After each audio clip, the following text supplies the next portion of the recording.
Ça, c'est un truc que je suis le seul éducateur canin à avoir fait en France. Et vous? Quoi le truc un peu bizarre ou même un truc qui vous a marqué d'un cadeau peut-être qu'on a reçu des... C'est la fougasse d'Aigues-Mortes. Oh Ah mais oui yes. Qu'est-ce qui s'est passé après? Ouais. Qu'est-ce qui s'est passé? Qu'est-ce qu'il a fait avec Ah mais oui. L'éducation canine aujourd'hui, c'est n'importe quoi. Il n'y a que des chiens agressifs, il n'y a que des chiens agressifs.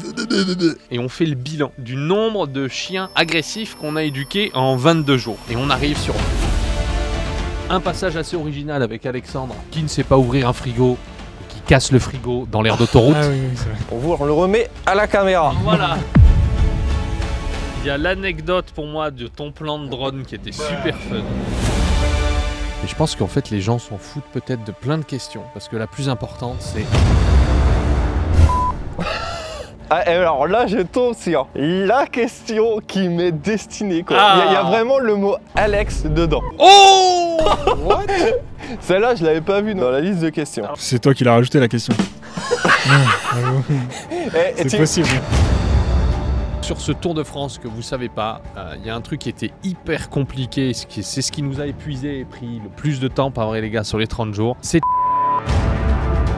Et au début, Alex l'avait enlevé ça. Je dis mais non mec, c'est énorme ça. Tu vois le chien en posture de loup. Et lui il me dit mais il se passe rien. Je dis si, il se passe des trucs de fou.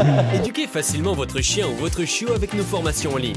Formation 21 jours, formation chiot, notre pack complet EducDog Life. Vous voulez devenir éducateur comportementaliste canin? Découvrez notre formation EducDog Pro en ligne et en centre. Besoin d'aide en présentiel? Découvrez nos stages de 5 jours à Montpellier. Vous recherchez le bon matériel pour l'éduquer? Découvrez notre boutique avec des jouets éducatifs, tout pour l'éducation de votre chien sur educdog.com. Hey, hey, bonjour à tous et bienvenue dans cette vidéo ou dans ce podcast sur les coulisses du Tour de France. En effet, j'ai fait un Tour de France où en 30 jours, j'ai éduqué 30 chiens dans 30 villes et je suis accompagné des deux lascars qui ont permis l'aventure possible. J'ai Alex et Théo qui sont les caméramans et ce Tour de France a été hallucinant puisque pendant 30 jours, ça a été épuisant. Ça a été non-stop, on a rencontré 30 familles de la communauté, 30 propriétaires de chiens et on est allé les aider à une séance par jour pendant 30 jours dans 30 villes. Et l'objectif de cette vidéo, c'est de vous parler un petit peu des coulisses, ce qui s'est passé, ce que vous ne savez pas et répondre à plein de questions que nous non plus on ne sait pas. Je vous explique les règles du jeu dans un instant. Avant de démarrer, je tiens à remercier tous les donateurs. Vous avez été énormes, on a collecté plus de 22 000 € les gars, c'est énorme. Vous pensiez qu'on allait collecter autant ou pas? Jamais de la vie. C'est vrai que ça fait beaucoup. Je pensais pas autant, ouais. C'est vrai que je m'attendais à aller à peu près être à 10K. Mais là on double mes espérances, donc franchement... Excellent. Théo? C'est vrai que c'est énorme quand même. Moi je m'attendais pas à ce que ce soit aussi intense. Sinon, mais franchement, merci aux donateurs. Yes, donc merci aux donateurs et merci particulièrement aux petits donateurs mais également aux gros donateurs, notamment David, Ghislaine, Adeline et Soum, Véronique, Isabelle, Régine, Sonia, Marie et j'ai une petite anecdote les gars. On a Ambre qui est une enfant de 8 ans avec son canet corso Tyler qui a suivi le Tour de France et elle a demandé à son papa, c'est un truc de fou quand même, elle a demandé à son père, elle a 8 ans, elle a pété sa tirelire et elle a dit je veux donner au Tour de France à la collecte de dons et elle a donné 100 €. Pour 8 ans. À 8 ans. Moi je me laisserais garder pour prendre des bonbons. Donc Ambre, merci beaucoup, c'est adorable. En fait, Ambre a vraiment insisté pour que son père, qu'elle puisse faire une donation elle-même et c'est énorme. Donc papa de Ambre, merci et Ambre, merci également. Les gars, c'est le moment. On va raconter les coulisses du Tour de France. Donc je vous explique un petit peu les règles du jeu. Nous avons dans ce coffre-fort une liste de questions. Et dans ce petit coffre, nous avons plein de questions au hasard. Donc honnêtement, est-ce que vous aviez vu les questions déjà? J'ai vu un petit peu. Oh, il a triché le salaud. Je me suis pas trop attardé. Fallait bien que je regarde quand même le bruit du tournage. Mais j'ai vu en diagonale histoire de voir un peu le nombre de questions surtout. Mais après, je me suis pas trop attardé. Théo? Moi j'ai rien vu du tout par contre. Bon, on est dans la même c'est de la merde. triche. On est dans la même merde. Donc là-dedans, il y a plein de questions, voilà, des petits papiers. Et on va tirer la question, un tour de rôle. Et on va voir comment ça marche. Ok, qui veut démarrer? Alexandre. Théo? Ah non, là c'est toi. Je savais. Bon, Alex est le petit fourbe de la bande. Exactement. Alors, première question. Quel type de chien t'intéresse le plus pour un tournage? agressif, craintif, etc. Alors, est-ce que je la refais étant donné que ça a sonné? En fait, j'ai bien demandé au gars qu'on tourne. Vous pouvez vous mettre en mode avion. Et j'ai désactivé le mode avion pour lire un petit peu le script et le déroulement. Et on vient de m'appeler, donc je viens de me remettre en mode avion. Ça, c'est de l'exemplarité, Vincent. Bravo. Bah, je suis partagé entre les deux. Les agressifs, parce qu'il y a toujours plein de raisons à ça. La première, c'est qu'on aide vraiment quelqu'un qui est en détresse. La deuxième, c'est ce que vous kiffez, puisque forcément, ça fait plus de vues, il y a plus de monde qui regarde. Mais troisièmement aussi, j'aime pas. J'aime pas faire des vidéos que sur les chiens agressifs, parce que putain, l'éducation canine aujourd'hui, c'est n'importe quoi. C'est en mode... Il y a que des chiens agressifs, il y a que des chiens agressifs.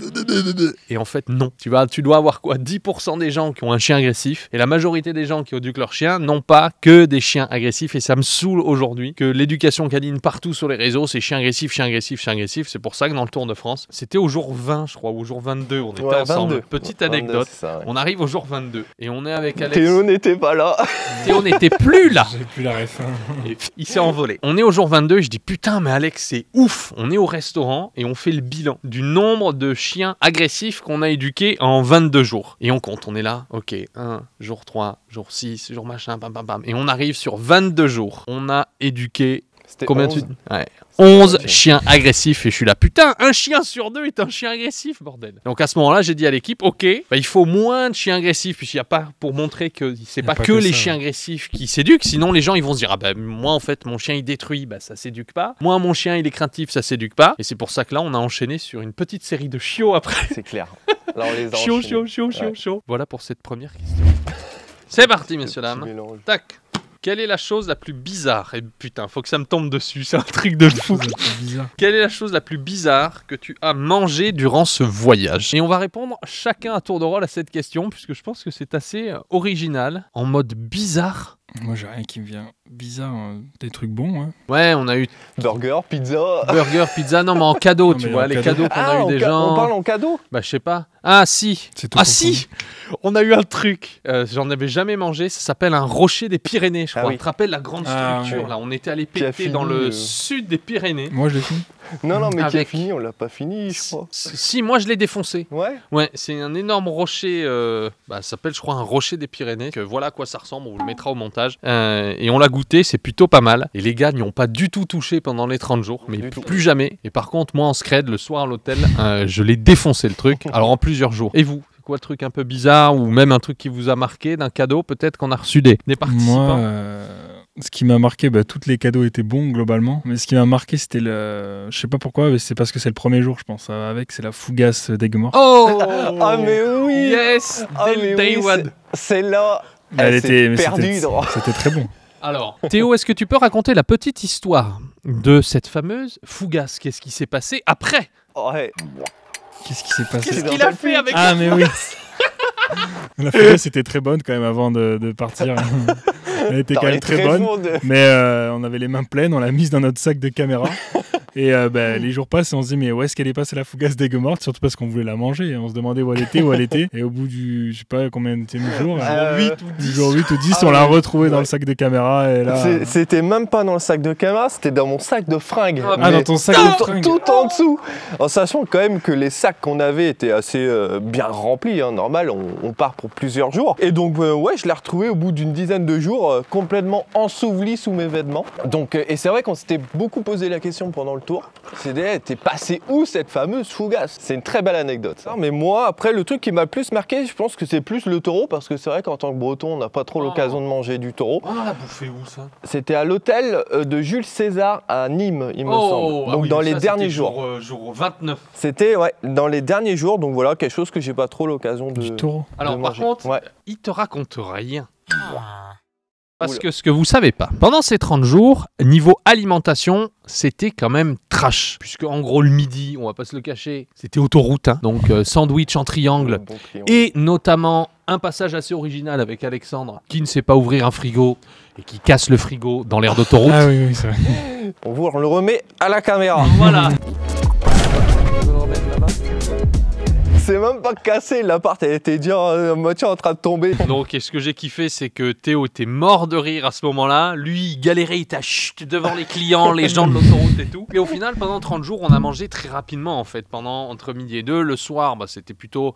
voilà, on pouvait un peu se poser, mais c'était dans le rush parce que les gars devaient monter. Et au jour 29, on n'en pouvait plus avec Alex. On se pose dans un hôtel pour pouvoir envoyer des rushs justement à Théo, faire encore des montages et tout ça. Et sauf qu'on était dans un super hôtel et je lui dis, vas-y, on mange là pour le déjeuner. Et c'était genre limite un resto gastro, tu vois. Ah ouais. Et on s'est fait putain de plaisir. Et c'était le seul restaurant des 30 jours. Et c'est là où il a bouffé du taureau pour la première fois. Ouais, voilà pour ma réponse. Hop là, let's go.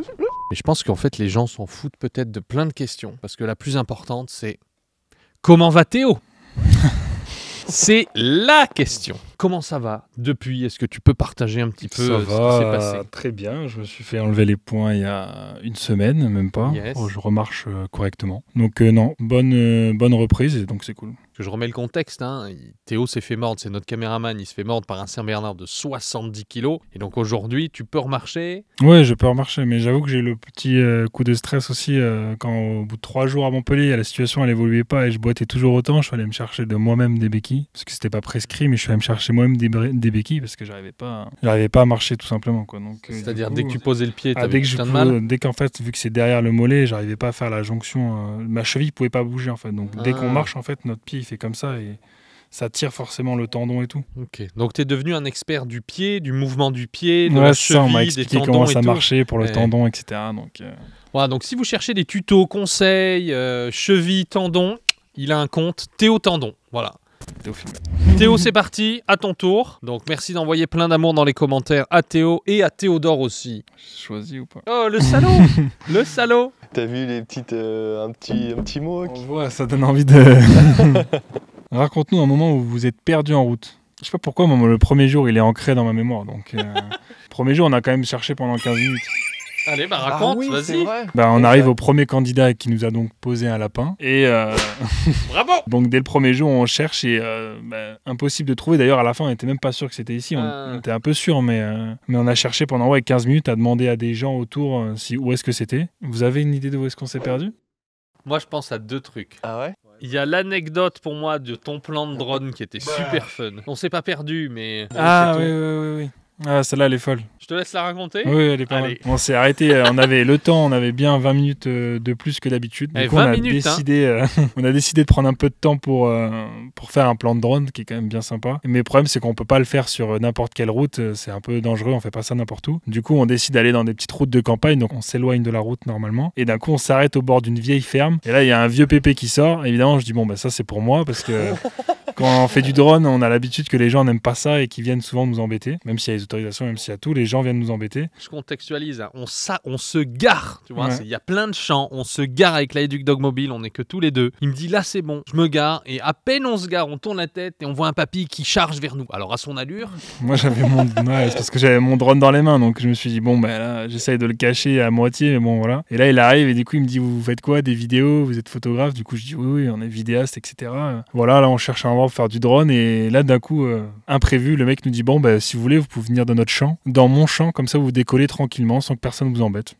Donc là, Royal. parfait. Le mec, il m'a ouvert à la barrière, on allait dans son champ, et voilà. Ah ouais, et puis du coup, c'était royal, j'avais un champ pour moi tout seul sans que personne m'embête pour pouvoir faire des longs plans et tout, donc c'était bien ça. Ça, c'est Et- vrai que c'était bien. voilà les plans de drone. Donc papy, Merci. merci. Prochaine question. Allez, prochaine question. Ah, et alors là, je tombe sur la question qui m'est destinée, quoi. Ah. Il y a vraiment le mot Alex dedans. C'est vrai? Ouais, Alignement des planètes. le truc de ouf. Alors, je crois que ça vient d'une personne qui s'appelle Vive la Bretagne. Donc, ça doit être son Oh. pseudo. C'est abusé. Rien Ah. que ça, déjà, c'est abusé. Ouais, déjà, ça, c'est ouf. Alors, il met est-ce que Alex est aussi beau en vrai qu'en vidéo? Oh what? Celle-là, je l'avais pas vue dans la liste de questions. C'est toi qui l'as rajouté la question. Eh, C'est possible. T'imagines quand même l'ego du gars qui met ce genre de questions. Non, je suis pas jusqu'à ce point. Comment tu te trouves? Alors là, c'est assez compliqué d'y répondre. Souvent, en vidéo, on peut se dire, c'est légèrement différent. Après, je vous avoue que sur le Tour de France, Tourne autour du pot. sur le Tour de France, Tourne autour du pot. là, C'est j'étais qui pas veut dire oui. au top de ma valeur. Il va dire oui. Non, je vais pas dire oui, je vais dire entre les deux. Je pense que je suis pas un navet, je suis pas et je suis pas un canon non plus. Voilà, je ne dirai pas plus longtemps sur cette question. Oh putain, alors là les gars, elle est géniale. Quel est le changement principal que vous souhaiteriez s'il y avait une saison 2 l'an prochain? Moi j'ai mon idée, let's go pour vous et j'ai même mon idée pour vous. Théo, je t'en prie, ça me laisse le temps. Que les points de rendez-vous soient peut-être plus proches les uns des autres pour nous Les éviter de changer d'hôtel tous les jours, parce que je pense que c'est ça le plus épuisant, c'est de changer de chambre tous les jours. Si on peut avoir un plus, avoir sa chambre d'hôtel. Ah, ça je l'attendais, je l'attendais. Ça, bien joué. Je t'aime bien Alexandre, mais j'aime bien, c'est bien aussi d'avoir sa propre chambre. Ah, Mais je pense que t'es pareil. Bah oui. Bon, ce que vous savez pas, et c'est une super question et merci d'en parler Théo, donc sur ce Tour de France que vous savez pas, il y a un truc qui était hyper compliqué, c'est ce qui nous a épuisé et pris le plus de temps, pas vrai les gars, sur les 30 jours, c'est de changer de ville tous les jours. C'est-à-dire qu'en gros, on prenait la voiture, on faisait la séance le matin, en général c'était de 9h à 11h. Après la séance, on prenait la voiture pour aller dans la ville d'après, donc en général c'était 2 ou 3 heures de route, sauf que pendant les 2 ou 3 heures de route, on peut rien faire, on peut pas monter, on peut pas avancer. On arrive à l'hôtel, on a l'après-midi pour avancer et surtout eux pour monter, donc c'est des délais hyper courts. Ensuite, ils m'envoient la V1 en mode Vincent, est-ce que tu valides et ainsi de suite. Et là, ils sont en stress en mode est-ce qu'il y aura 200 modifications ou juste 10 ou pas. Ensuite, on dort à l'hôtel. Le lendemain, on est dans la ville, donc pour le candidat. Et tous les jours, on a fait ça. Et c'est vrai que c'était épuisant. Deuxièmement, c'était hyper challengeant pour vous. Enfin, vous imaginez pas, ils vous ont monté. Et s'il vous plaît, je veux un tonnerre d'applaudissements pour les deux Lascar, comme je les ai appelés pendant le Tour de France, de monter une vidéo par jour pendant 30 jours. C'est hallucinant et vous avez vu la qualité des vidéos, c'était ouf. Comment vous l'avez vécu, vous, de monter jusqu'à minuit en continu? C'était éprouvant, mais comme tu l'as dit, c'est vrai que dès qu'on mettait sur Frame, dès qu'on mettait en ligne la vidéo pour que tu puisses la voir, nous, on souhaitait qu'une chose, c'est d'avoir une ou deux retouches. Quand on en avait 15... ça, c'est le rêve de tous les monteurs, de dire la première V1 et c'est bon. Non, ouais, donc c'était le truc le plus stressant. Et comment on l'a vécu au début, c'était dur, mais après, à la fin, franchement, on commençait à s'y faire. Moi, jusqu'à ce que je parte, on commençait à quand même rentrer dans une bonne logistique quand même. Toi, après, je sais pas comment ça s'est... Je pense que tu as eu un coup de rouge après. Pour l'anecdote, en effet, la première vidéo que j'ai montée, il y a eu... Il connaît les chiffres. 38, ouais, 56. C'était 56 Moi, je me rappelle du chiffre. Ouais, du coup, 56 modifications. Et c'est vrai que quand on voit ça, on est là. Yes. On accuse un peu le coup. En fait, on utilise un logiciel où quand il m'envoie la vidéo, moi, je peux commenter. Il y a un truc qui va pas, je vais leur mettre une modification, sauf que je peux faire ça pendant les 30 minutes de vidéo. Donc, s'il y a des choses qui vont pas, ou ça va pas, ou c'est pas le bon endroit, ou c'est pas le bon moment, ou il manque une musique, ou faut rajouter un texte, parce que c'est hyper compliqué pour moi et pour eux, de savoir ce que moi j'ai dans ma tête par rapport à la séance. Je sais ce que les gens veulent et aiment dans l'éducation canine, mais eux, ils sont pas éducateurs canins, donc c'est très difficile. Typiquement, je vous donne un exemple avec Luna, la chienne loup tchèque. La chienne, elle fixe, elle se met en loup et elle charge. Et au début, Alex l'avait enlevé ça. Je dis, mais non mec, c'est énorme ça. Tu vois le chien en posture de loup. Et lui, il me dit, mais il se passe rien. Je dis, si, il se passe des trucs de fou. Là, le chien est en train de charger, mais en attaque silencieuse. Et il y a des trucs qui sont pas du tout évidents pour eux, qui sont putain d'importants pour moi. Donc c'était surtout ça qui était challengeant sur le côté montage. Après, si on parle en termes de... En fait, c'était pas forcément de travail aussi tard. C'est le fait de n'avoir aucun moment où on peut relâcher en fait. C'est vrai que les premiers jours, on montait jusqu'à minuit, donc on dormait après, parce qu'à un moment, il faut bien dormir. On se réveille le lendemain et on repart pour bosser. Donc c'était plus ça qui était assez chaud à gérer. Et moi, c'est peut-être plus gérer tout ce qui est asset avant, parce que c'est vrai qu'on a été amené à les faire pendant le trip, donc ça a rajouté une charge de travail supplémentaire. Alors un asset, c'est tout ce qui est lié au montage en fait. Ça va être les génériques, peut-être des voix off ou voilà, des textes à insérer, que ce soit plus simple pour moi. Et c'est vrai que comme on a organisé cette aventure en peu de temps, moi je vous rappelle, j'ai eu le message de tiens, voilà à quoi j'avais pensé. Je l'avais reçu le week-end et on avait 4 jours pour préparer le trip. Et on a dû faire des assets, donc des effets sur le trip. Donc si on peut les faire maintenant avant, ça nous évite d'avoir des petites galères pendant l'aventure, quoi. Bon, ça, c'est un truc de fou sur l'organisation du Tour de France. Parce que personne ne le sait comment ça s'est organisé. Et les gens pensent, ça s'est organisé pendant des mois, ils sont super smart, ils ont tout prévu. Mais c'est complètement faux. Voilà comment ça s'est passé. J'ai l'idée, je crois, un samedi matin. On va éduquer 30 chiens dans 30 villes, mais en non-stop, on continue. Et là, je me dis, putain, le projet est énorme, on va rencontrer la communauté. Là, je dis, hop, ce projet dépend d'une chose, d'Alex et de Théo. Sauf que là, je me dis, putain, il faut que j'arrive à les convaincre de partir pendant 30 jours. Donc pendant 30 jours, ils voient pas leur femme, ils voient pas leurs amis, ils voient pas leur famille. Deuxièmement, de bosser pendant 30 jours d'affilée. Sauf que les 35 heures, tu les oublies. Nous, je vous donne un exemple, on faisait 12 heures par jour. Les 35 heures, on les faisait en 3 jours. Et troisièmement, qu'ils soient d'accord pour filmer et monter une vidéo par jour pendant 30 jours non-stop. Et donc, je me mets à faire une proposition. Je crois que je t'envoie d'abord un premier vocal ou une première vidéo. Voilà, je te dis, voilà le projet, blablabla. Bla, bla, bla. Et j'étais là. Si le premier me dit oui, ça va faire un effet domino. Grâce au premier, le deuxième dira oui, et ainsi de suite. Donc, je crois que t'es le premier. Comment tu l'as reçu, toi, quand je t'ai fait la propale? Et quand je t'ai dit... Je savais qu'il y avait un truc qui se tramait, parce qu'avec le message que tu m'as envoyé, je sentais que c'était un gros projet qui allait derrière, avec ma décision importée. Je crois que c'était un vocal directement où tu me demandais est-ce que j'étais dispo, est-ce que j'avais beaucoup de disponibilité en mai? Est-ce que j'avais beaucoup de disponibilité? Est-ce que j'étais vraiment chaud pour un projet énorme? Si oui, je t'en dis plus juste après. Donc oui, j'ai dit oui, y a pas de souci, moi j'ai des dispo, machin. Et du coup, après tu m'as envoyé une vidéo directement pour m'expliquer le projet. Et j'ai regardé tout le projet entier parce que c'est une longue vidéo où tu expliquais bien tout. Son meilleur loom là. Ouais, c'est ça. Là, c'était le loom de l'année là. Et du coup, j'ai regardé la truc et je me rappelle que moi j'ai mis du temps à répondre parce que justement je réfléchissais et j'ai posé la vidéo. Après moi j'ai, comme tu dis, vaqué à mes occupations. J'ai fait autre chose pour réfléchir en même temps à ma journée. Et je me rappelle que tu m'avais envoyé un message pour me dire du coup c'est quoi ta réponse parce que j'avais pas répondu.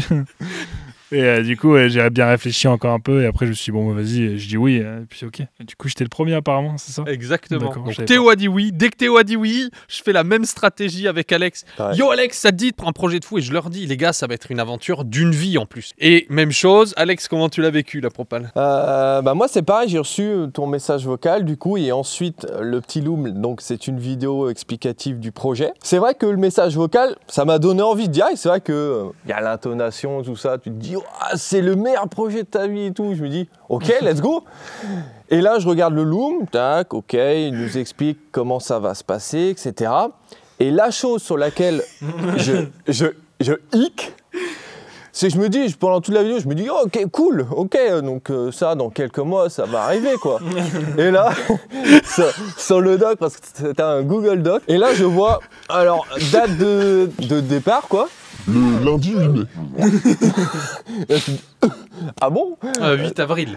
Oui, 8 avril, pardon, excusez-moi. Donc c'était une semaine avant. Donc c'était une semaine avant. Et là, je me dis, comment on va pouvoir organiser tout ça? Donc le samedi, je fais la proposition à Théo, Théo me dit oui. Le dimanche, je fais la proposition à Alex, Alex me dit oui. Et le lundi, je le présente à Mathieu, celui qui a organisé tout le projet. Et je lui dis, mec, il est lundi. Lundi prochain, on part. Il dit, putain, mais comment on va faire? Je dis, c'est simple, il suffit juste de shooter des messages sur nos réseaux sociaux, mode, mettez une candidature, on vient chez vous, je viens t'aider, ainsi de suite. En 5 jours, les gars, on a eu 1200 candidatures. Ah, c'est énorme. C'était hallucinant. Et à partir de là, moi, j'ai dit, c'est bon, c'est réel, en fait. C'est parti, let's go. Et le lundi d'après, on est partis tous les trois. Après, moi, c'est surtout que, de base, c'était le lundi 22 ou 24, ma copine était censée venir à Montpellier. Ouais, donc, on était censé avoir une semaine ensemble. Donc, comment vous dire que ce projet ça a tout cassé. Donc, elle est venue. Je n'étais plus là. Et le pire, c'est qu'on montait vers la Bretagne alors qu'elle était sur Montpellier. De fou, ça, c'est incroyable. L'anecdote de malade. Bon, les gars, je terminerai par répondre à cette question. Le changement principal. Pour moi, ce serait pas l'organisation. Puisque c'était smooth, on l'a fait en 5 jours. Mais c'était la Educdog Mobile. Ouais, la saison 2, l'année prochaine, on se prend un putain de bus, un van de ouf, pour que celui qui conduit, les 2 gars derrière peuvent être tranquilles, soit se reposer, soit monter. Mais tu sais, un vrai truc, tu vois, où t'as des tables et tout, un vrai. Après, le seul truc qui est chiant, c'est pour stationner, passer partout. Dois-je te rappeler Ah, le jour 1? Non, le créneau. Là, comment tu vas faire? Ah, je ne sais. Alors, C'est vrai, attends. je suis nul pour les créneaux. J'ai une mauvaise habitude, je les délègue à Sophie. Donc, quand j'arrive dans un parking ou un endroit et qu'il faut faire un créneau, je me mets en warning, je sors de la voiture, Sophie se met au volant et elle fait le créneau. Je suis nul pour les créneaux. Théo, à ton tour. Avez-vous eu le temps de prendre des pauses pendant le Tour de France? Non. Question suivante. Celle-là, on peut y répondre assez Est-ce qu'on a eu rapidement. des pauses les premiers 15 jours, les premiers 10 jours, je dirais très peu de pauses. Vraiment, enfin pas de pause.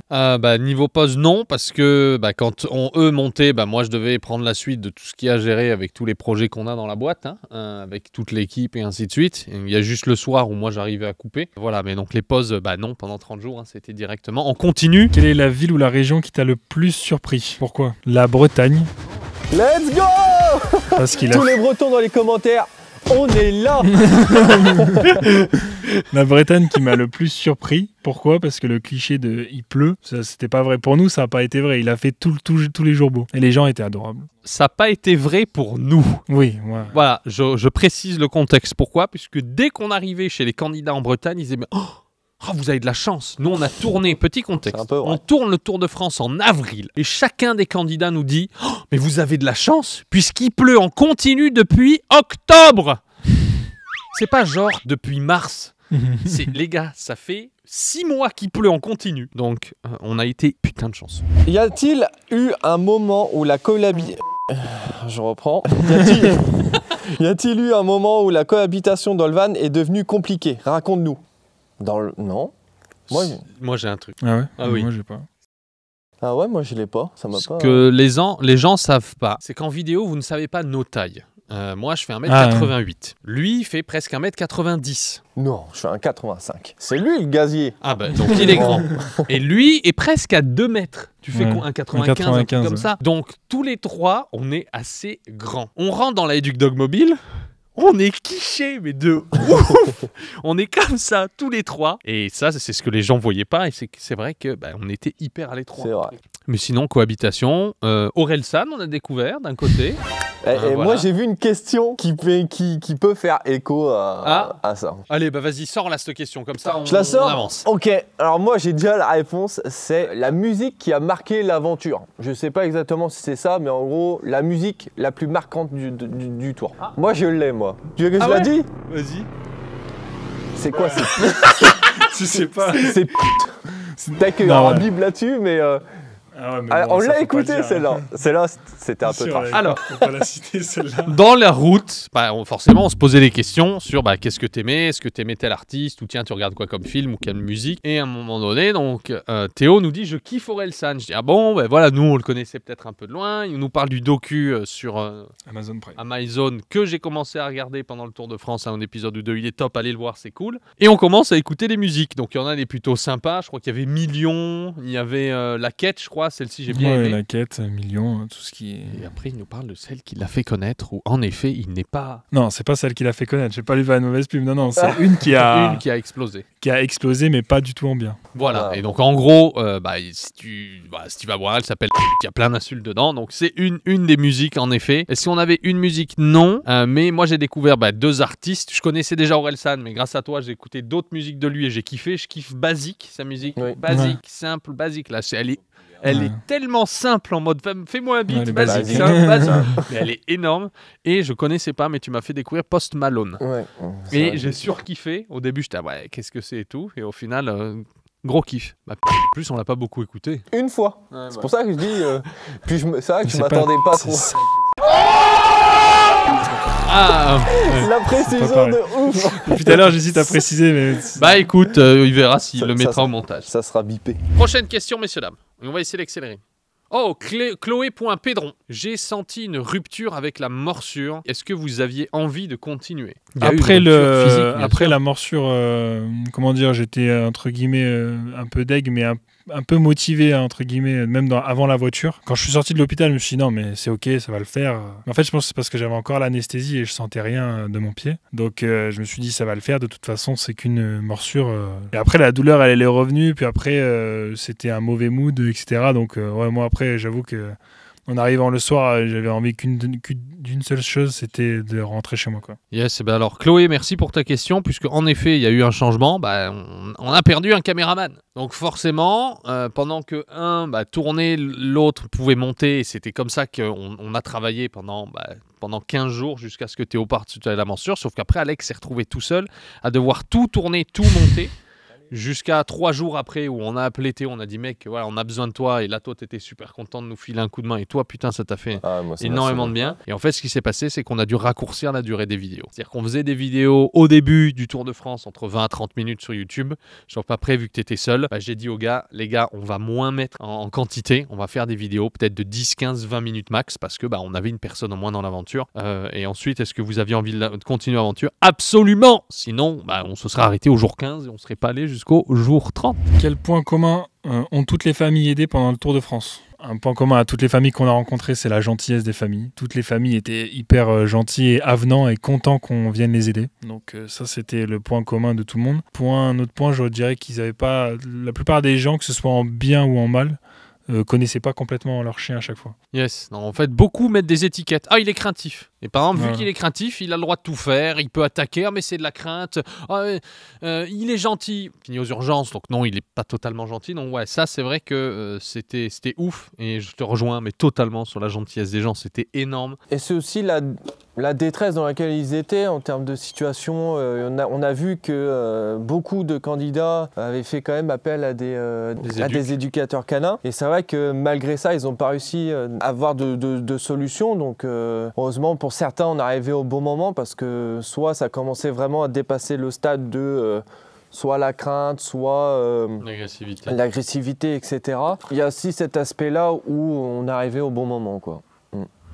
Ah, ça vient de Camille AJC. J'ai adoré regarder ce Tour de France. Y aura-t-il une deuxième édition? Camille, c'est une très bonne question.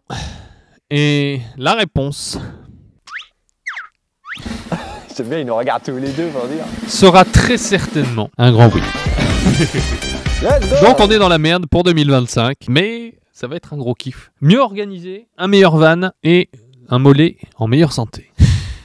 Avez-vous ressenti du stress pendant le Tour de France? La réponse est évidemment un gros oui, parce que ce que les gens savent pas, c'est que on connaissait pas les chiens, d'accord? Ce que tu peux voir sur les réseaux sociaux, il y en a qui pendant 3 semaines, ils vont sélectionner un candidat, qui vont même le faire venir dans le centre pendant tout un week-end pour dire est-ce que le chien est bien? Oh non, c'est pas bien, on dit non. Puis après, pendant 8 jours, ils vont éduquer le chien pendant 8 jours pour au final vous faire une vidéo d'une demi-heure et vous montrer une transformation. Waouh! Nous, les gars, je savais rien sur le chien. Les gens mettaient prénom, nom, adresse, la race du chien, quel problème rencontrez-vous? Ils mettaient 2 lignes et on allait les voir. Et donc, au moment où la vidéo démarre et je tape à la porte des gens, je découvre le chien en même temps que vous. Donc ça n'a jamais été fait dans l'histoire de l'éducation canine. Personne et aucun éducateur canin au monde n'a fait ça, d'arriver en mode ok, on filme et on met tout ce qui se passe en fait. Et ça, c'était un gros stress de se dire ok, moi il y a écrit aboiement, ou il y a écrit mon chien est agressif congénère, ou il y a écrit mon chien attaque, mais pas tous.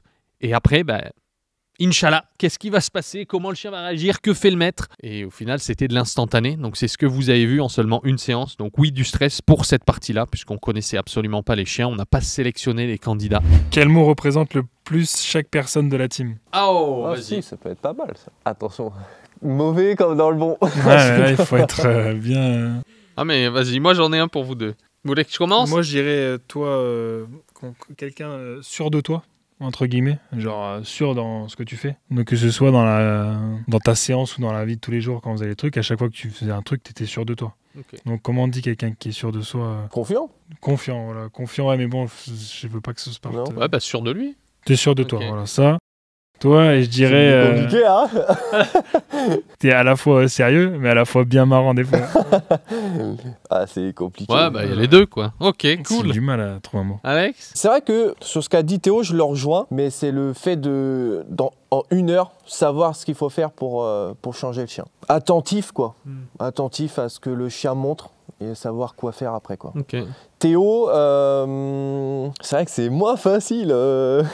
Ouais, si je dois résumer aussi, il rencontre parce qu'on s'est tapé des bonnes barres tous les deux. Ouais, c'est vrai. Donc, non, une belle amitié, si je peux Parce qu'Alex et Ouais, Théo, c'est vous vrai. connaissiez pas C'est d'avant. vrai, Non, pas du tout. Et c'est vrai que quand on part 30 jours comme ça, surtout avec un s'est bien mec, entendu. Dans la même chambre. voilà, on savait qu'on allait quand même être amené à cohabiter ensemble. Et franchement, super rencontre avec Théo. Ah ouais, ça on se l'est dit, ouais, c'était vachement cool. Alex, moi je dirais 2 mots, mais les 2 vont dans la même direction. Foufou et joyeux. Il avait tout le temps la banane, Ouais, et voilà, ça, c'est hallucinant. C'est ça que je voulais dire un peu. Et il est tout le temps heureux, tout le temps joyeux, tout le temps souriant. Et putain, qu'est-ce que c'est bien quand t'es en groupe, tu fais un travail d'équipe. Nous, on a travaillé pendant 30 jours, 12 heures par jour. Et il y avait toujours le smile, ça va, yeah, t'es tout le temps content, et c'était trop cool. Et de l'autre côté, pour Théo, je dirais calme et posé. T'es hyper calme, t'es hyper posé, je trouve que ça fait du bien aussi. Il y a plein de moments où dans l'aventure, des fois on avait besoin de se poser, ou des fois on était en voiture et on n'avait pas de musique et on parlait pas, et juste de rien avoir aussi, c'est agréable. Moi qui suis plutôt un peu des deux, tu vois, je peux être très excité, très calme, très excité, très calme. Et ouais, c'était hyper agréable aussi, ça a énormément apporté au groupe à être plus calme, plus posé. Donc merci les gars. Petite anecdote, pour tout le setup, comme on sait que Théo, il parle doucement, on a augmenté son cas. Ouais, c'est ça. Et moi, comme j'ai tendance Ami à vidéaste, parler vous comprenez. fort, tendance à réduire. Du coup, c'est les deux s'opposer. Lui, il est Ouais, ce filé de ouf. qui définit bien ce qu'on vient de dire en fait. Voilà, exactement. Ah, c'était marrant, ça, c'est pas facile comme exercice. En Ouais, un mot, c'est- c'est dur. Oula, as-tu une anecdote sur une soirée mémorable passée dans un hôtel? Bah ouais, du coup. ouais. Il y a l'hôtel de la gare. C'était Ouais, un peu. oui, Là, il c'est s'appelait plus... l'hôtel de la gare. Oh Celui... putain, non. Qui le raconte? Je vous laisse raconter. C'est la pire expérience. Écoute ça. On arrive de nuit. On a fait 2 heures de route. Il est 22h30. On est cuit. Et on arrive dans le trou du cul du monde. Il n'y a rien. Il y a un bâtiment. On arrive sur le parking. L'hôtel, tout est fermé. Et je veux que tu imagines les vieux motels un peu pourris, parking campagne et tout. Et collé à l'hôtel, il y a un restaurant où il y a des gens très joyeux qui ont bu de la potion magique qui rend joyeux. Donc ils sont complètement pétés. Et on arrive devant l'hôtel, on est cuit. Et là, l'hôtel est fermé.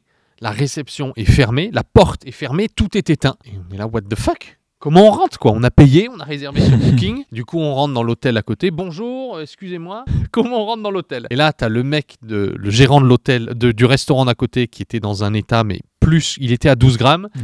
Et il me répond, il faut un code. Je dis d'accord, c'est quoi le code? Il me répond 2646. Je dis quoi? 2646. Et donc j'arrive à entendre 2646. On arrive, on tape 2646, la porte s'ouvre. Donc nous on est là, yes, c'est bon, tous nos problèmes sont résolus. Mais non. Non. On ouvre la porte et là, réception vide. Pas d'être humain, pas de clé, rien. Petit écriteau, appelez ce numéro. Donc, je prends mon tel, j'appelle ce numéro. Messagerie, je ne suis pas disponible, veuillez trouver le concierge au bout du parking. Avec Théo, on part à la recherche de la concierge au bout du parking. On marche et on voit une petite lumière. On se met à taper, personne répond. On va voir une deuxième lumière. On tape, personne répond. Et là, on se met dans la rue. Et je veux que tu imagines une longue route, tous les bâtiments éteints, il n'y a pas une lumière, sauf le restaurant où on était là-bas. On re-rentre dans le restaurant. Écoutez, elle est où la concierge? Et là, les clients du bar complètement cuits. Ah ben la concierge, enfin, avec je sais pas quel accent, c'est la grosse là, et tu verras, il est pété. Et en fait, c'était le gérant du restaurant qui était explosé. Donc je vais revoir ce monsieur. Excusez-moi, on aimerait accéder à nos chambres. Bref, en gros, il rentre dans la réception. Il s'assoit dans l'hôtel à la réception, et là, il prend son tel. Et là, Et je écoute ça. Cyril, on peut acheter le marlot. 20 fois d'affilée, le gars. Donc moi, au bout de la 20e fois, je dis, excusez-moi, je peux prendre votre téléphone et appeler et taper Hôtel Margot sur vos contacts. Non, non, mais ça va marcher. Donc le gars, il dit, Siri, appelle Hôtel Margot. Et nous, ça commence à monter. Ça fait 4 heures de route. Il est 22h, on n'en peut plus, on veut notre chambre. Moi, je commence à bouillir intérieurement. En plus, je suis avec vous. Je me dis, putain, je suis super mal. Vous êtes KO, il nous faut notre chambre. Et les clients de l'hôtel, du restaurant d'à côté qui commencent à rentrer complètement pétés. Mais vous inquiétez pas, les gars, tout va bien, c'est cool. Et il n'y a aucune clé. Lui arrive enfin, Siri arrive enfin à comprendre ce que lui dit. Et l'appelle messagerie. Bravo Siri d'ailleurs. Ah bah, parce que c'était un truc de fou. compliqué. Il essaye de l'appeler encore 20 fois, mais il comprend pas qu'il est toujours sur une messagerie. Et là, j'ai dit au gars, bah fuck, on prend un hôtel. Donc je sors, j'appelle 2-3 maisons d'hôtes et tout ça, et au final, ça passe pas. Jusqu'au 4e, qui a une demi-heure de route, qui nous dit oui, et on a trouvé. Donc on a payé, on s'est pas fait rembourser par cet hôtel-là, qui ont gardé les thunes. On s'en fout, on s'est barré, on est arrivé dans une autre maison d'hôtes. Et là, truc de fou, le mec était adorable. Et il connaissait Duke Dog, puisqu'il avait vu nos vidéos avec ses 2 bords Ah ouais, d'inconnus. c'est vrai ça. Et c'est ce soir-là où on était en pleine campagne. On a putain de bien dormi ce soir-là. Donc voilà pour une anecdote qui nous a marqué en termes d'hébergement. Laurette.mouto. Est-ce que des chiens n'ont pas réussi à changer après votre passage? Oh, très très bonne question. Alors premièrement, on n'a pas eu des nouvelles de tous les candidats. Je crois que sur les 30, il y en a eu juste 2 ou 3 qui n'ont pas été ajoutés sur le groupe WhatsApp. Parce que peut-être qu'ils n'ont pas WhatsApp, mais nous on a essayé plein de fois de les ajouter dessus. Ça c'est le premier point. Et deuxièmement, tous les candidats ont eu des changements. Tous. Il y en a même qui sont partis en vacances juste après alors qu'ils pensaient pas prendre le chien, donc ça avait été ouf. Je crois qu'il y a eu juste, il y a eu juste le Basenji avec Lifia et Rita, vu qu'ils partaient en vacances juste après, elle a pas pu mettre en application. Ils l'ont pris ainsi de suite et ils ont pas mis en application parce qu'ils partaient en vacances juste après. Exact. Ouais, mais sinon tous, c'était hallucinant. Hein. Tu regardes Justine, elle le balade tous les jours en muse, elle le promène partout. Pour Bakun, ça il s'est plié, c'est fini, il agresse plus les chiens. Pour le Socrate, nouvelle vie avec le border collie qui attaque plus, c'est un truc de fou. Et tous, on a des vidéos, on a de leurs nouvelles, donc ouais, ça c'est ouf. Mais Laurette, le plus important, c'est l'implication du maître en fait. Parce que si après non-passage, ils foutent rien, il n'y aura pas de changement. On va pas se leurrer. Qui ronflait le plus dans la chambre entre Alex et Théo? Ah ouais, ça j'ai. Tu sais que toi, mon frérot, je t'ai entendu une nuit. J'étais là, ah ouais, il plaisante pas le. Ah ouais. Et tu sais que j'allais te dire, justement, hyper surpris, personne n'a ronflé. Donc j'ai ronflé? Ouais, un peu, mais juste une nuit. Mais ça m'a pas empêché de dormir. Mais c'est vrai que. Ok, d'accord. Là. Ah ouais, j'ai fait ça, putain. Ah ouais, mais c'est la fatigue. Sache que toi, de ton côté, tu n'as absolument pas ronflé, fait aucun bruit. Bon, et c'était très appréciable ça. Parce que moi, quand quelqu'un ronfle ou quelqu'un fait du bruit, j'arrive pas à dormir. Même si je suis fatigué, j'arrive pas. Ouais, c'est dur. Donc toi, parfait. Moi, nickel, moi aussi. À part cette nuit-là où je me dis, ah ouais, quand même. Mais après, c'est à la fin. Alors, prochaine question très intéressante de Letty Marie Boubou. Pourquoi juste 1 heure de séance? C'est dommage, je trouve. Parce qu'on a 30 jours pour éduquer 30 chiens dans 30 villes. Tout simplement. Donc on faisait une séance le matin pour ensuite partir et faire 3 heures de route pour ensuite vous monter la vidéo pour que la vidéo soit prête le lendemain. Sinon, j'aurais fait une journée de stage avec toutes les personnes, sauf que eux, ils auraient été incapables de pouvoir vous faire les vidéos. Et on voulait vivre le Tour de France en direct avec vous. C'est-à-dire qu'on aurait pu tourner pendant 30 jours, on n'aurait rien publié sur la chaîne YouTube, et après, vous partagez les vidéos un jour après l'autre. Mais nous, on voulait vivre l'aventure avec la communauté, en fait. Et le fait que ce soit en direct, que ce soit une aventure, donc c'est pour ça qu'on a préféré décider de faire juste une séance. Et puis après, pour la logistique, comme je viens de l'expliquer. Merci Laetitia, super question. Quelle est l'histoire la plus touchante que tu as vécue avec une famille? Alors moi, je vais citer, c'est vrai, Bakun. Jour 2. Les maîtres avaient fait appel à plusieurs éducateurs qui ont quand même dépensé 7 000 €. 7 000 €, 3 éducateurs. Incroyable, une tout honte. ça pour dire de fuir. Éviter les chiens. On voit un chien, ça c'est quand même assez fou. C'était agressif qu'on génère. En soi, il n'y a pas besoin de payer pour fuir. C'est quand même triste. Mais grâce à la séance avec Vincent, on a pu noter un incroyable changement. Donc maintenant, ils sont beaucoup mieux. Ils arrivent à se balader sans que forcément leur chien déclenche. Donc ça, et puis on a eu droit à des pleurs. Donc vachement touchant cette famille. J'ai particulièrement aimé ça. Est-ce que tous les participants vous ont fait un retour sur les progrès ou les difficultés? Oui, et bien sûr. Regarde le jour 30, tu auras la réponse. Alors on n'a pas pu tout mettre puisqu'on voulait pas faire une vidéo d'1 heure et quart. Mais comme j'ai dit, sur les 30 participants, je crois qu'on en a 28 sur le groupe WhatsApp qui nous ont envoyé des photos, des vidéos, ainsi de suite. Et les 2 derniers, soit ils n'ont pas WhatsApp, soit ils n'ont pas répondu. Donc ça après, c'est l'humain. Mais oui, on a eu des retours de chacun. Isis, pourquoi tant de controverses sur la canette dans les commentaires? Il y a eu des controverses là-dessus? Moi, personnellement, j'en ai pas vu. La controverse, c'est que les gens, s'il y en a, c'est que les gens sont vénères qu'avec ça, tu as des résultats en 3 jours. Alors que certains éducateurs, si je prends l'exemple de Bakun, 3 ans, 7 000 €. Un éducateur venait pendant 1 an promener le chien 5 fois par semaine et le chien continuait d'agresser. Et la solution de l'éduc, éduquer tout le monde. Je suis arrivé, j'ai fait ça, c'était plié. Et depuis, il agresse plus. Ensuite, sur la canette, on va avoir des éducateurs positifs qui vont dire que c'est un outil coercitif, puisque c'est une sanction. Ça utilise de bruit quand on la secoue. Et ce qui est très marrant, c'est que les gens, et malheureusement les éducateurs positifs, attention pas tous, mais certains, vont préférer euthanasier un chien parce qu'ils n'ont pas les solutions. Donc, qu'est-ce qui est le plus coercitif? Une canette qui fait du bruit ou tuer un chien? Je te laisse et je vous laisse répondre dans les commentaires. Quelle a été ta plus grande frayeur pendant ce voyage? La plus grande frayeur, c'est comme je vais le redire pour le J30, c'est l'Akita américain chez Maeva. Voilà, ou pareil, suite à la morsure de Théo, on a tendance à faire attention. Et c'est vrai que ce qui a été marqué sur la fiche, c'était aboiement. Donc on s'attend à avoir des aboiements. Il y en a eu, mais avec des grognements et le comportement du chien faisait penser qu'à tout moment, il pouvait déclencher. Donc c'est vrai que, comme l'a dit Théo en début de podcast, on équipe les personnes avant que Vincent les rencontre. Et c'est à ce moment-là où moi, je me suis pas senti serein. Et donc j'ai commencé un peu à flipper. Et ensuite, on avait raison, c'était pas que de la crainte et que de l'aboiement, il y avait autre chose derrière. Exactement. Théo. Quel a été le moment le plus drôle du Tour de France? Le moment le plus drôle, quand est-ce qu'on a vraiment bien ri? Tous les jours, on s'est globalement bien ri sur la nourriture, tous les jours. Oui, on tapait des barres entre nous. Moi, c'est celle, quand t'avais cassé le frigo.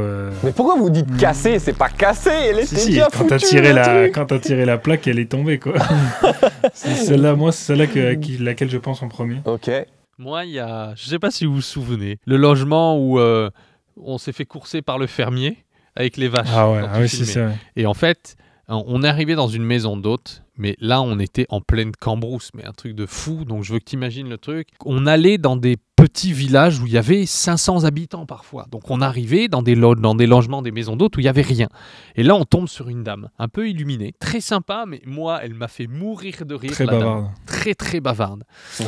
Et j'ai adoré parce qu'elle a 2 chiens. Donc on arrive, elle a 2 espèces de croisés, mais des gros chiens, je crois, croisés un peu montagne des Pyrénées et tout. Et elle me parle. Et je suis avec Alex, toi t'étais dedans.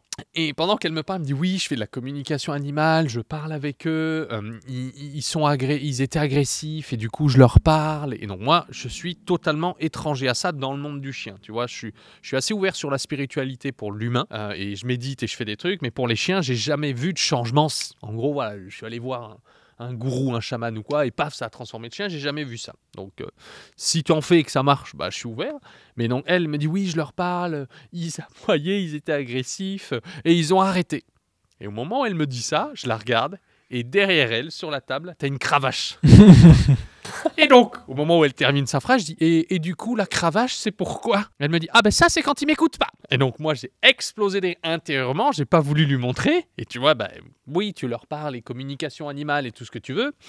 Mais de l'autre côté, tu utilises une cravache sur tes chiens, quoi. Donc, mais après, moi, j'ai plié des barres voilà, sur elle. C'est vrai que ça, c'était drôle. Ouais. Ok, les gars, qu'est-ce qui vous a fait tenir le rythme? Le café? Point d'interrogation. Tenir le rythme? En vrai, je pense qu'on a pris le pli. Ouais. Moi, je marche pas au café. Franchement, le boulot devait être fait, quoi. Donc, fallait bien bosser. Après, en vrai, l'ambiance était cool. Et ça, heureusement que c'était le cas. Ouais, c'est que ça. Sinon, 30 jours, ça aurait été vraiment long. Donc, vraiment, tout au long du trip, c'était vraiment sympa. On a bien rigolé. Donc, ça a aidé, quoi. C'est vrai. Allez, Théo, pardon, qu'est-ce qui t'a fait tenir le rythme? Je dirais, moi d'habitude je bois beaucoup de café, mais là il n'y avait pas trop de café donc j'en ai pas bu. Mais du coup, que je te rejoins complètement sur le fait qu'il y avait vu qu'il y a une bonne ambiance, forcément ça passe beaucoup mieux, quoi. Le matin, l'après-midi et le soir, s'il n'y avait pas une bonne ambiance, c'est clair que ça aurait pas été le même voyage. Moi, c'est les familles en fait. Parce que typiquement le jour 29 par exemple, avec Christophe et Nala, ils avaient même appelé, ils nous avaient contactés en mode mais en détresse de ouf. Et quand je me suis rendu compte que juste, en gros, 1 heure de notre temps, ça changeait leur vie, ça changeait leur avenir avec leurs chiens, toute leur relation, leur quotidien et tout ça, moi, c'était vous, en fait, c'était les gens. Et de me dire, ok, moi, c'est de la fatigue temporaire, mais eux, ça peut les aider pour les prochaines années. Donc, je veux pas décevoir, je suis là pour les aider. Et c'est vous, c'est les familles. Ok, les gars, 2 dernières questions. Qui a été le plus difficile à réveiller le matin? Personne? Ah, Théo, en vrai, il avait une petite tendance à rester un petit peu au lit, je crois. Légèrement, la balance. Pas 10 minutes.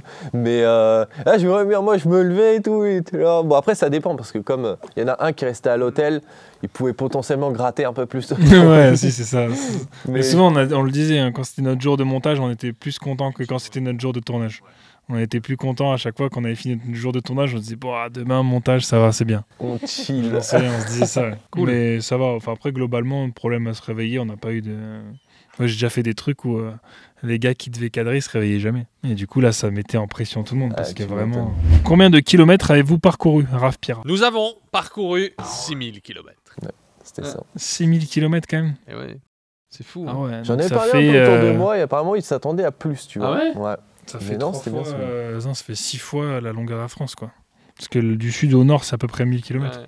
Ouais, bah, Moi, je sais que pour venir de Bretagne, j'ai 1000 bornes, 1100 bornes. Ouais, bah, c'est ça. Ouais, voilà. Ah bah, ça a été en continu, hein, de toute façon. Ouais, on faisait presque 200 ou 2 heures. Ça allait de 2 heures à 3 heures de route quasiment par jour, quoi. Oui, mais mon doudou, on a bientôt terminé. Alex, à ton tour. Moi, quelle famille a offert le meilleur repas? Alors moi, je vais vous le dire direct, ok? C'est mes chers Bretons, merci Mais pour tu sais vos qu'il crêpes. il te regarde là Oui, aussi. pour vos crêpes, les gars, c'est la vie. Franchement, les Qui, crêpes. Mélina et John? Oui, Avec il y a eu Uther? Mélina, il y a eu aussi Priscilla. Priscilla et avec Toku. Ouais, exactement. Tes beaux-parents, accessoirement aussi. Ouais, aussi, ouais. Ouais, on a mangé chez les beaux-parents aussi d'Alex. Les crêpes, c'est la vie, quoi. Yes. Et il a évalué les crêpes. Et donc, lui, les crêpes de Priscilla vs les crêpes de Mélina, blablabla. Donc, il avait fait même une compétition et Celles un de score. Priscilla, c'était les meilleures. Ah, eh bien, bravo! Bravo! Wouh! Ok. Et vous, du coup, quelle a été la meilleure Alors. Bah, la crêpe de tes beaux-parents était Oh très là bonne parce que fait maison. Là, c'est pas cliché, mais non, vraiment, elles étaient bonnes et le fait qu'ils les fassent directement, puis c'était à la fois salé et à la fois sucré, donc très très bon. Yes, moi je vais partager l'inverse. Ce que les gens savent pas, c'est que ça fait 1 an que j'ai arrêté la viande, ou que j'en mange mais quasiment plus. Et on en a tout le temps eu en fait, quasiment chez les gens. Je me rappelle, je crois que c'était le jour 5 ou 6, avec un Tyson le berger allemand, adorable. On finit la séance et là, salade de pâtes, jambon, plateau de charcuterie, cuisse de poulet. Et moi, vu que je veux être poli, et tu vois, je vais pas dire non, ben, je bois juste un verre d'eau et en gros, tu manges rien. Bah, j'ai fait exprès de bouffer. Donc en fait, c'était pendant 1 mois, j'ai bouffé énormément de viande parce qu'il y en avait quasiment chez toutes les familles et quand on a été invités. Mais sinon voilà pour l'anecdote inverse. Alex, tu as ici la dernière question. Quel honneur! Elle a l'air très courte. Oui, elle a l'air très courte. Quel trajet fut le plus épuisant? Bah, on l'a dit. Voilà. Bretagne-Paris, arrivé à Bondy, je crois, ou Shell, Ouais, c'était un truc genre. l'hôtel première classe. C'est ça. Dur. Une question vite répondue. On arrive sur la conclusion de cette vidéo. Nous allons avoir un dernier mot des invités présents. Théo, c'est parti. Alors mes derniers mots sur le Tour de France, belle aventure, que ce soit professionnelle mais aussi belle aventure humaine, des bonnes rencontres, que ce soit du coup aussi professionnelles ou alors des rencontres qu'on a fait en rencontrant des propriétaires de chiens qui veulent tout faire pour leurs chiens. Donc ça c'est le premier truc je pense à relever. Et bonne aventure malgré ce qui s'est passé pour moi, pas mon truc personnel. Mais sinon très bonne aventure et on en ressort grandi. Moi perso j'en ressors grandi. Voilà. Excellent.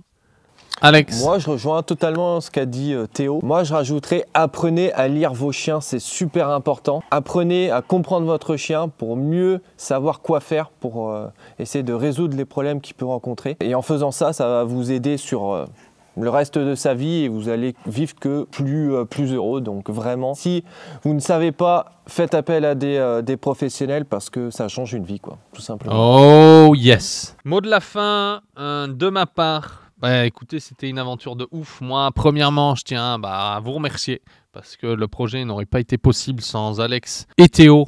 Vous imaginez pas, mais c'était non-stop pendant 30 jours et le rythme, la pression, les chiens, les gens. Ouais, on savait pas humainement aussi sur qui on allait tomber. On savait pas où on allait dormir. On savait pas où on allait manger. Voilà, ça a été une aventure énorme et humainement, moi je vous ai super kiffé, c'était un truc de fou parce que pendant 30 jours on était non-stop ensemble et ça s'est super bien passé, donc vraiment les gars, bravo à vous et vraiment la qualité des vidéos elle est énorme, donc merci. Également, merci à toute la communauté, vous avez été géniaux et vous avez super bien reçu ce nouveau concept. Et voilà, on a reçu des milliers de commentaires, c'est absolument génial, donc merci vraiment à tous. Et dernier point, merci aux familles qui nous ont accueillis dans leur foyer, qui ont aussi montré leurs faiblesses, leurs problèmes, leur histoire et qui, grâce à eux, vous ont partagé leur réalité et vous avez pu vous identifier. Merci à chacun d'entre vous, chère famille du Tour de France, chers candidats du Tour de France, puisque ça a été vraiment magique. Et bien, on se retrouve l'année prochaine pour le Tour de France Educdog 2025. Oui, il y en aura un. Quand? J'en sais rien. Alors, s'il vous plaît, ne nous envoyez pas des questions dès maintenant dans les commentaires ou des emails ou quoi que ce soit, puisque l'équipe n'en sait rien. Même moi, j'en sais rien. Il y en aura un. Et en gros, voilà, vous le verrez sur les réseaux sociaux. On fera des annonces. Postule, tu postuleras. Et il n'y a pas de favoritisme.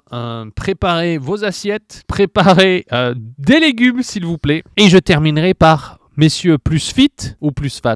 à votre avis? Est-ce que la question c'est Vincent, est-ce que tu t'es pesé? Ah bah évidemment. Ah, moi c'est pas le cas.